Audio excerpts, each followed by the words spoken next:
अंतर्राष्ट्रीय जैव विविधता दिवस पर मुख्यमंत्री योगी आदित्यनाथ ने कहा है कि जैव विविधता के महत्व को भारत से ज्यादा कोई नहीं समझ सकता।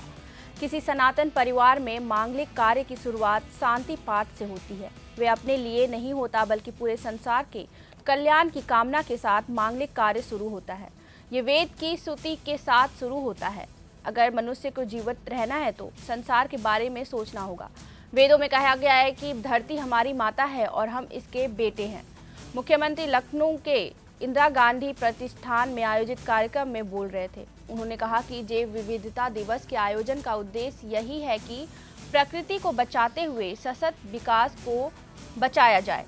हमें विकास का ऐसा मॉडल अपनाना चाहिए जो आत्मघाती न हो।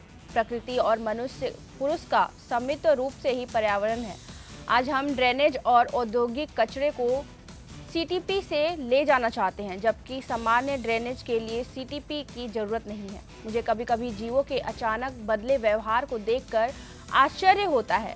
जंगली जानवर अचानक हिंसक नहीं होता, उनके कारणों का जानना होगा।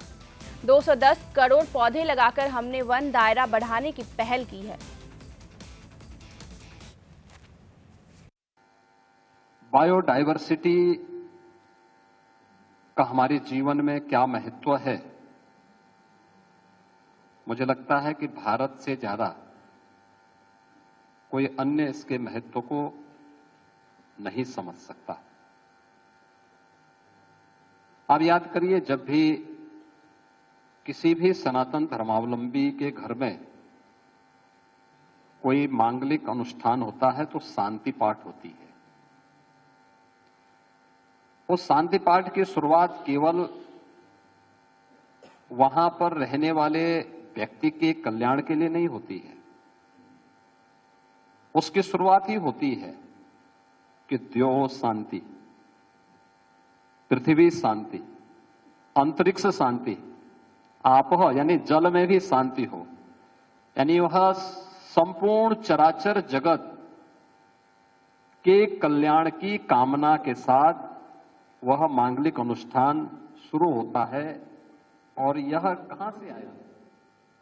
यह वेद के उस महत्वपूर्ण सूत्र से निकला हुआ है जो हमारे वैदिक ऋषियों ने इस सृष्टि के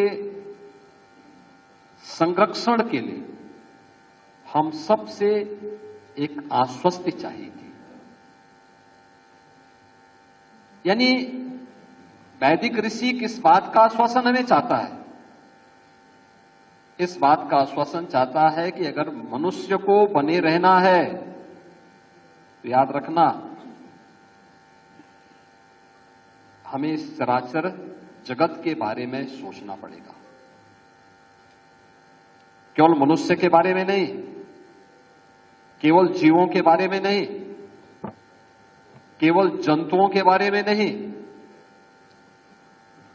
हमें उसकी उस पूरी विविधता के बारे में जिस पर ये जीवन चक्र आधारित है, इन सब के बारे में सोचना पड़ेगा। और इसीलिए तो अथर्ववेद ने कहा है कि धरती हमारी माता है, हम सब इसके पुत्र हैं।